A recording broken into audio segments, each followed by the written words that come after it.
Well, hello, thank you for joining me today again on the Church History Trail. And where we are is we're actually in Newry and we're outside Bagenal's Castle. So I'm going to take you in there and we're going to have a wee look at the castle.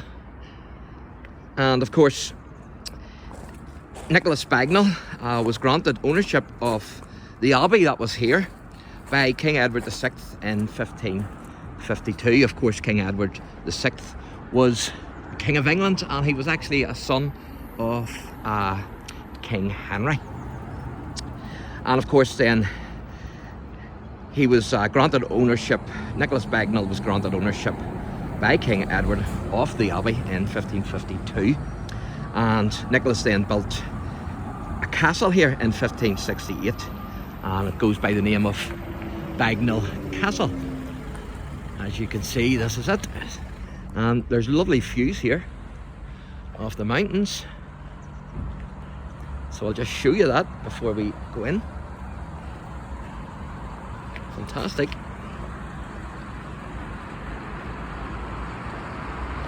You can see the spires of the churches in the area.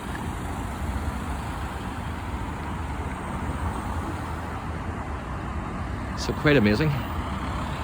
And of course this is Newry and Mourne Museum. So before we go in, I'm going to read a couple of wee boards here to you.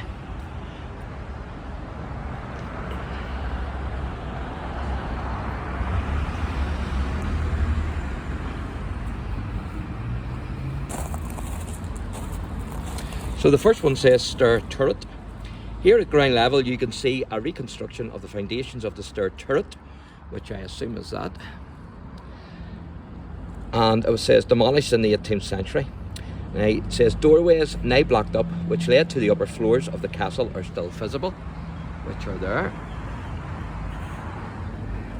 The large blocked up openings on either side of the site of the stair date from the 1960s, when the building was used as the Victoria Bakery, owned by Arthur J. McCann. And there's an artist's impression of it. And I'm going to show you that door in a wee moment. But it says here, Bagenal's Castle, an example of a fortified house. Bagenal's Castle was built by Sir Nickolas Bagenal in the 1560s, and it says original features still surviving on this west wall are the ground floor entrance to the kitchen with replica 16th century door, original jambs on some windows, and a corbel from the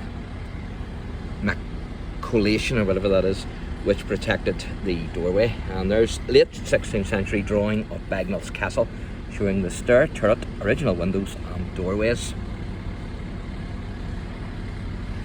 So there you go. And this is a replica of the door, but it's the actual doorway was here. So it was. And you can't get in this way, but we'll give it a wee knock. See if anybody opens it.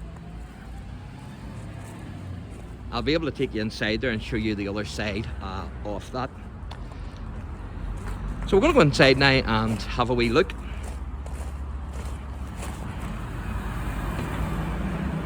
How you doing? Hello, how are you?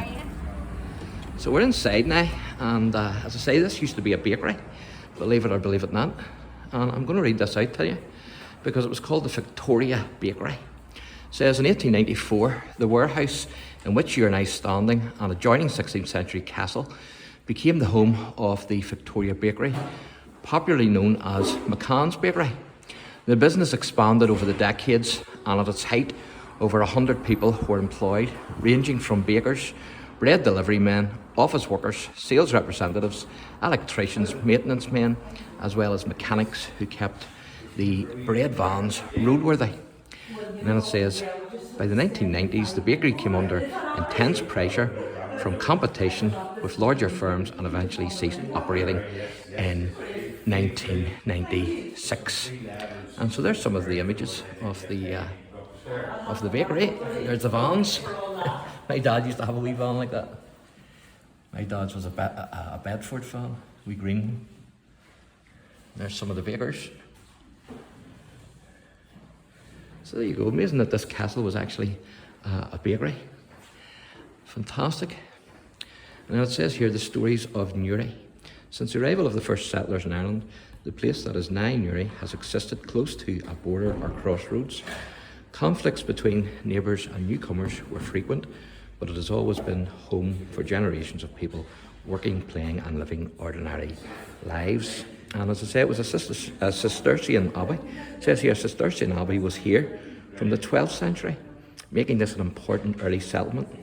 Sir Nickolas Bagenal had built a castle here by the 1570s, and the town was further developed in the 17th, 18th and 19th centuries as an important centre of trade, commerce and industry. And then it says the museum tells the stories of Newry, South Armagh and South Down and its people from prehistoric times to the present.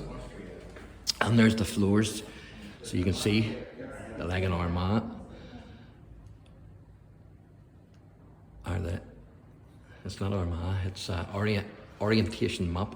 I think the top part is Gaelic, I think.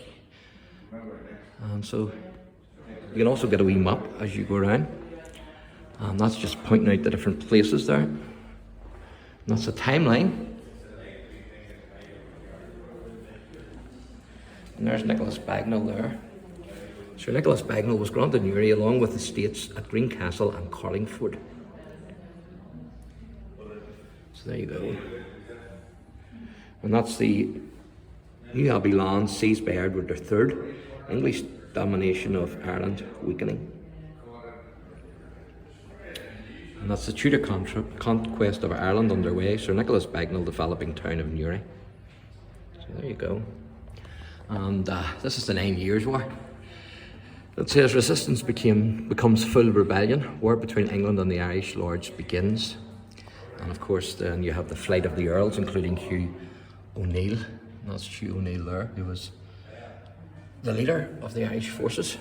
It says there, Battle of Yellow Ford. Victory for the Irish under Hugh O'Neill. Henry Bagenal is killed. So Henry Bagenal was killed then.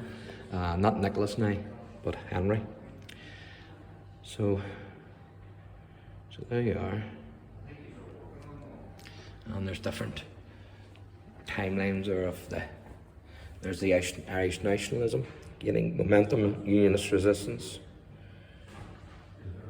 As you can see, there's the Queen. Peace and reconciliation, Newry achieves city status. So there you are. I'm not sure if I actually knew that Newry was a city or not, to be honest. So this is the ground floor.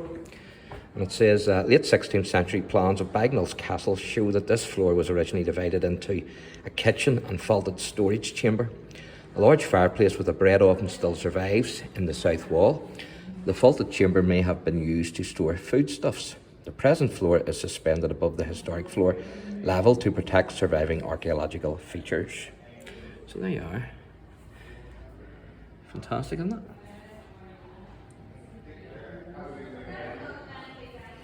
There's some artifacts.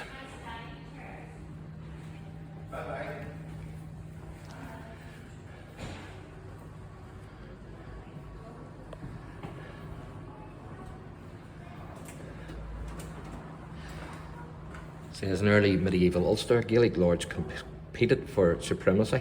The O'Neill dynasty moved from the west of Ireland and captured Navan Fort, the ancient capital of Ulster. And then it says 450 AD, pushing back the Ulid to the area covered by the modern counties of Antrim and Down. And of course they would eventually be pushed the whole way to Scotland. So they would. And then there's another wee board here. Tradition ascribes the arrival of Christianity in Ireland to the mission of St Patrick, a Romanised Briton who, according to his own confessio, was captured and enslaved aged 16 by Irish seafarers raiding the western coastline of mainland Britain. Much of this early missionary work was concentrated in Ulster. An example of a local early Christian monastery was Clevie on the slopes of Slieve Gillian, which was founded around 500 AD by St Monia, I think that is. So there you are. That's Clevie Churches. I'll have to visit there. So Clevie Churches in South Armagh. A monastery was founded at Clevie 500 AD, and the surviving remains date from the 10th, 12th, and 15th centuries. I've actually read of them before, so I'll have to take a race out there at some stage. And this one says, the 12th century was a time of major political and religious upheaval in Ireland. The Church of Rome replaced the old early Christian monastic church with a system of bishoprics with cathedrals and parish churches. And this says here, a wealthy Gaelic lord feasting in 16th century Ireland. So there you go. And then it says here, new monastic orders were also introduced, including the Cistercians. The Cistercian Abbey was founded at Millefont. We've done a wee video at Millefont in South Louth by, I'm not even going to pronounce that, in 1147, and a daughter house was founded in Newry in 1153. And it says, the arrival of the Normans, fresh from their conquest of England, brought to an end the old system of competing Gaelic kingdoms. And then it says, John de Courcy invaded Ulster in 1177, and in 1178, during the early stages of his settlement, he was defeated by the Irish at the bridge of NEWRY. And says then, by the later medieval period, English control had waned, with some Irish lords becoming more powerful and Gaelic culture becoming revived.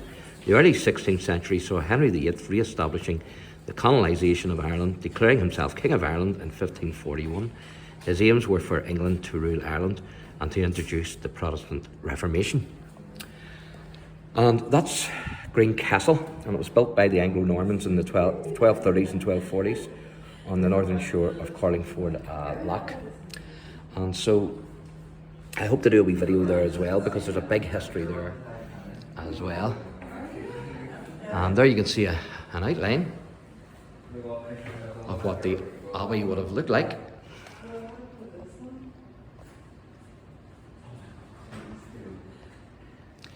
And it says here, the Cistercian Abbey, Newry, established in 1153. In 1157, the Cistercian Abbey at Newry came under the patronage of an aspiring High King of Ireland when he offered lands and protection to the Cistercian order. And then it says, details are scarce, though the Annals of the Four Masters reports that the abbey was burnt to the ground in 1162 with all its furniture and books, and also the yew tree which Patrick himself planted. The charter was renewed in 1237 by Hugh de Lacy, Earl of Ulster, to consolidate Anglo-Norman power in the region, though the abbey remained the focus of local tensions between the English crown and the Gaelic lords. By 1428, much of the abbey's estates were occupied by local families such as the O'Hanlons, the McElroys and the McGuinnesses. Then it says in 1548 the abbey was required to surrender all lands and possessions to the English crown as part of the dissolution of the monasteries. And there's more information there. You can pause the video and read that yourself. So quite amazing.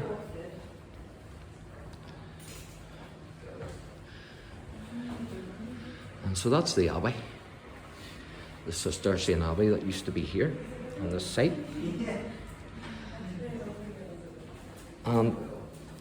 This is the foundation here, as you can see, not of the abbey of course. This is the 1746 foundation floor by Robert Hutchison. I hope you can see that through the reflection there.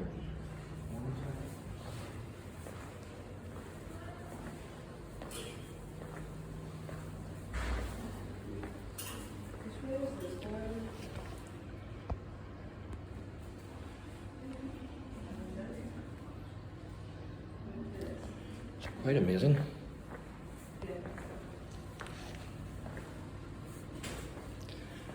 And this is the door again, the replica door. If you remember, we were outside there. But this is actually the original doorway. So it is, as you can see. And I'll just read it out to you here. It says, doorway, original doorway leading from the courtyard or bawn of the castle into the kitchen. The doorway has been raised in height, probably in the 18th century, and an original drawbar hole survives on the left-hand side. It says the present door is a replica of a typical 16th century door. So that's fantastic, isn't it? Absolutely brilliant. There you can see the diagram, the castle. And this is Hugh O'Neill. as you can see, and it says here in 1594, opposition to English expansion in Ireland erupted into all-out rebellion. Hugh O'Neill, Earl of Tyrone, who had married Nickolas Bagenal in 1591, led resistance to English rule. So O'Neill was actually connected then to the Bagenals. I didn't know that. So there you are. And then it says, with an army trained in modern warfare techniques, O'Neill achieved several notable successes. In 1598, at Yellowford near Armagh, the English troops under Henry Bagenal were surprised and beaten by O'Neill's army. 800 of the English army were killed, including Henry himself. So there you are. You can pause that and read the rest of that if you so wish. And then this says, the Reformation involved the dissolution of the monasteries and the break up of their estates. And so that is Nickolas Bagenal himself. And that's the crest of the Bagenal family. And of course, he's buried in one of the churches here, St Patrick's Church, and I hope to be able to find that grave. So it says here the Cistercian Abbey at Newry was eventually dissolved in 1548, and the site of the Abbey in Newry and its estates were granted to Nickolas Bagenal in 1552. And so you can go on, you can pause it and read the rest of that. And so this is actually the fireplace here, and I'm going to show you. It's a wee diagram of it. It says fireplace and bread oven, large 16th century kitchen fireplace with reconstructed masonry arch and ash pit. The original rear wall was removed sometime in the 20th century and is now rebuilt with modern masonry. An original bread oven can be seen in the left hand side of the fireplace, so that's fantastic, isn't it? And of course this is it here.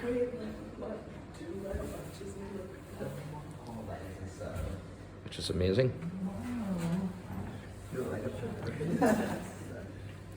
There's the original bread oven then, which I will try and show you.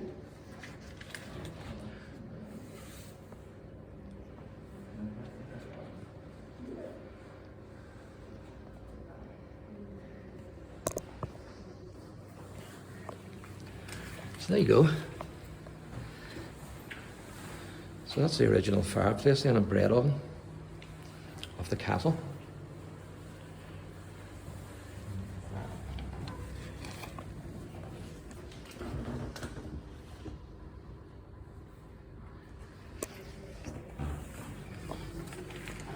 So there you go. So thank you for joining me today again on the Church History Trail. And if you enjoyed the channel, please like and subscribe. God bless.